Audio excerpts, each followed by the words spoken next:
Yo, wagwan, mimi naitwa Mario aka Bad from Bad Nation na leo niko na Country Wiz. Bwana Wiz, mic yangu hapa imeandikwa Olua. Unajua nini kuhusu Olua? Nini maana ya Olua maybe? Nadhani Olua ni kiongozi, ni mfalme, ni Mungu. Imetokea Mungu anasema nawe direct. Anakuambia kwamba nataka nikusamee kosa lako moja kubwa ambalo umeshawahi kulifanya. Wewe utasema ni kosa gani ambalo unatamani usamehewe au useme kwamba unaacha? Nilishawahi kutembea na mke wa mtu. Ya kuzini. Unakumbuka toka nimezaliwa najidanganya hadi sasa hivi najidanganya mwenyewe. Mungu wewe. Kutoa makafara. Alafu naacha. Kulala kwa wanawake bila kujua anayelipa kodi. Massages. Yaani namtamani ndugu yangu mmoja hivi awe mpenzi wangu. Na angekuwa ni mzembe na hisi ningeshapita naye. Uvivu wa ibada.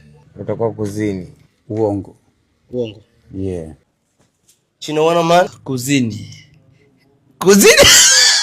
Ya kudanganya au kusema uongo. Nilipiga mtu na mdogo wake. Ni ulevi. You know? Mimi wananiuzi.